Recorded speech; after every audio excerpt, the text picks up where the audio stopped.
Subscribe करें हमारे YouTube channel साधना gold को और पाएं वीडियोस सबसे पहले। बेल आइकन दबाना ना भूलें।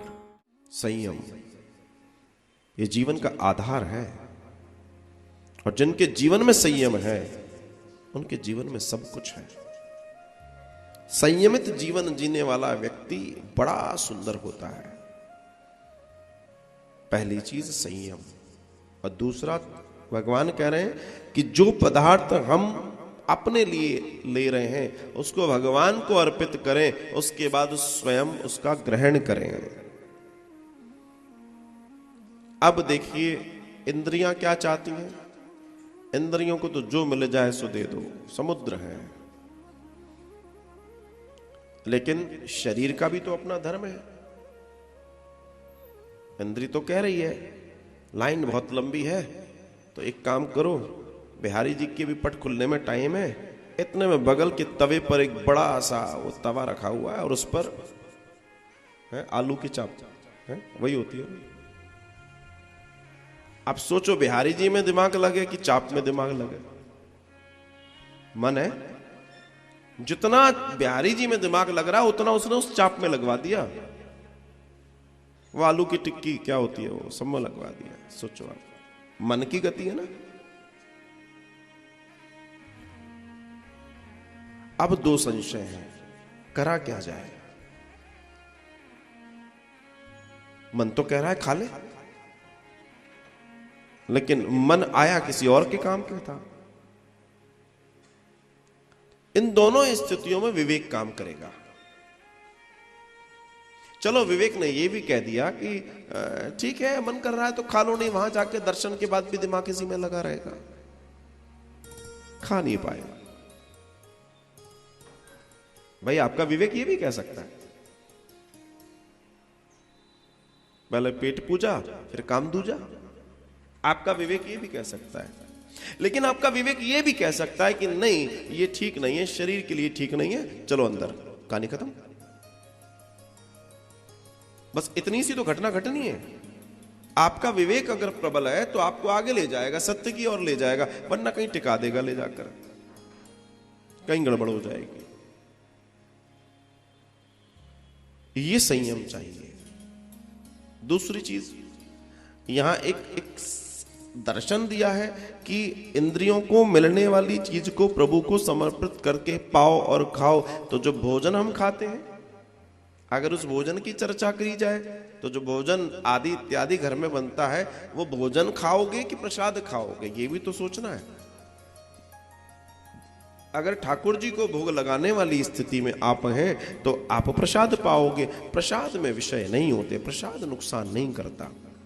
लेकिन अगर आपके यहां भोग नहीं लगता तो आप क्या खाओगे? भोजन। और भोजन में तमाम परेशानियां हैं। ये बड़ा अच्छा सा विज्ञान है, उसमें अंतर है। अब ये मैं क्यों बात कर रहा हूं खाने पीने की? भैया ये तो गोविंद की बात चल रही थी, भजन करने की बात चल रही थी, भोजन की बात कहां से आ गई? क्योंकि भजन तभी सिद्ध हो सकता जब आपका आहार सिद्ध होगा। जब तक आपका आहार सिद्ध शुद्ध नहीं है आपका भजन हो ही नहीं सकता शुद्ध।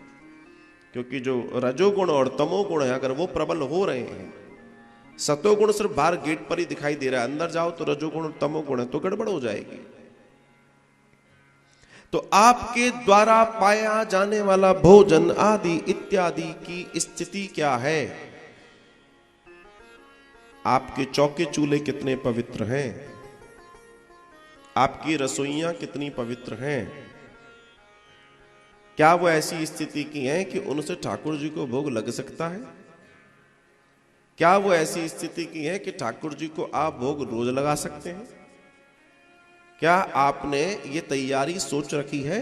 आपने बहुत भजन कर लिया, सब कुछ ठीक है, मगर आपकी असली जो समस्या है, असली जो कार्यक्रम है वो तो रसोई से शुरू होता है।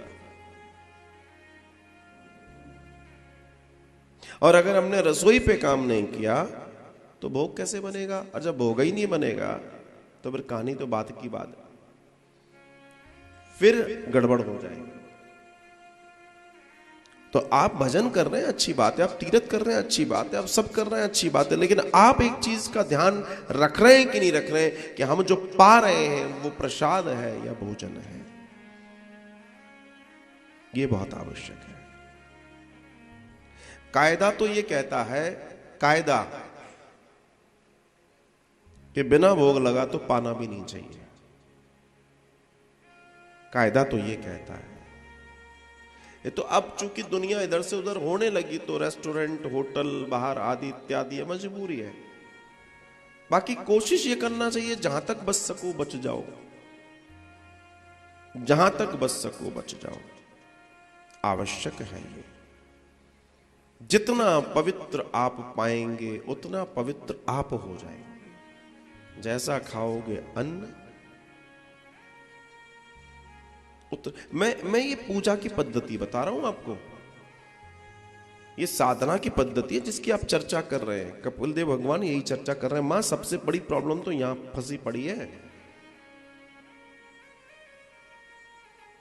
और इस पर अगर काम नहीं किया तो बड़े बड़े काम नहीं हो पाएंगे।